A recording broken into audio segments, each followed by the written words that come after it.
Welcome to my channel Motivation Purvaj. Please subscribe the channel to get latest video. Guru Granth Sahib Sikh धर्म का एक पवित्र ग्रंथ है जो कई अलग अलग विद्वानों के कई भजनों, कविताओं, शब्द और अन्य लेखन का एक संयोजन है और मुख्य रूप से गुरुओं द्वारा बोले गए शब्द हैं जिसे हम गुरबानी कहते हैं, यानी कि गुरु की वाणी।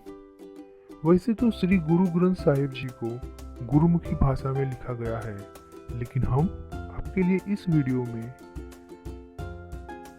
हिंदी में लेकर आए हैं। इन्हें आप अपनी लाइफ में और दूसरों की लाइफ में मोटिवेशन और इंस्पिरेशन के लिए इस्तेमाल कर सकते हैं। प्रत्येक प्राणी में केवल एक ही तरह की वायु, पृथ्वी और केवल एक ही प्रकाश है। श्री राम भी चले गए और रावण भी चला गया, भले ही उनके कितने भी रिश्तेदार थे। नानक कहते हैं, कुछ भी हमेशा के लिए नहीं रहता, जिंदगी एक सपने की तरह है।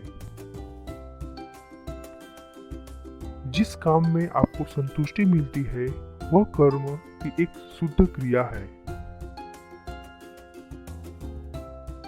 जब मन शुद्ध नहीं है तो बाहर की सफाई करना बेकार ही है। पाखंड का अभ्यास करने से और अपने मन को सांसारिक वस्तुओं से जोड़ने से आपका संदेह कभी दूर नहीं रहेगा। जो आपने अच्छे कर्म के लिए केवल वही आपके साथ रहेंगे, वह अवसर फिर नहीं आएगा। जो मिथ है वो समाप्त हो जाएगा और जो सच है वही अंत में प्रबल होगा। धन दौलत की खातिर लोग नौकर और चोर बन जाते हैं, लेकिन यह उनके साथ नहीं जाता और दूसरे के लिए नहीं रह जाता है। वही अकेला व्यक्ति बुद्धिमान है जो आध्यात्मिक ज्ञान प्राप्त करता है दिव्य गुणों पर ध्यान के माध्यम से। हर कोई कहता है कि भगवान एक है, लेकिन हर एक अहंकार और अभिमान में तल्लीन है। लालच, अहंकार और अत्यधिक अहंकार में दुनिया इच्छा की आग में जल रही है। ब्रह्मांड का निर्माण करने के बाद भगवान का वास होता है। वह जिसे जीने का लाभ मिलता है वास्तव में भगवान का सेवक है। स्नान के बिना भी संत एक संत ही रहता है। एक चोर हमेशा एक चोर ही होता है, चाहे वो पवित्र जल में कितना भी स्नान करे। सद्गुरु की बिना किसी भय के सेवा करो और तुम्हारा संदेह दूर हो जाएगा। शरीर इस युग में कर्म का क्षेत्र है। तुम जो भी बोओगे वही काटोगे। जो अपने मन से क्रूरता को मिटाता है वो सारी दुनिया को अपना मित्र बनाता है। अहंकार की बीमारी खत्म हो जाएगी तो दुख दर्द भी खत्म हो जाएगा।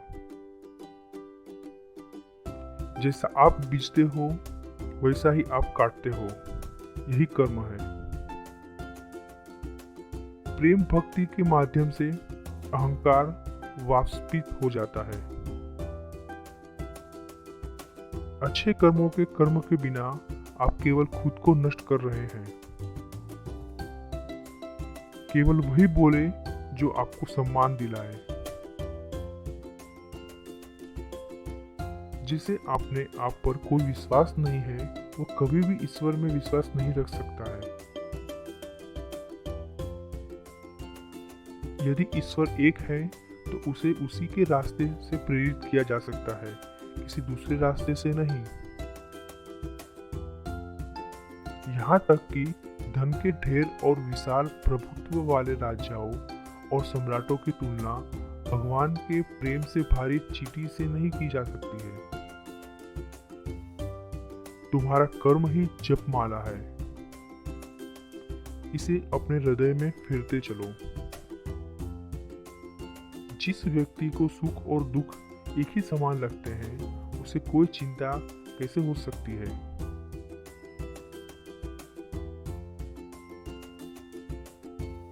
जिस दिन हमारा मन परमात्मा में दिलचस्पी लेना शुरू कर देगा, उसी दिन से परेशानियों को हमें दिलचस्पी खत्म हो जाएगी।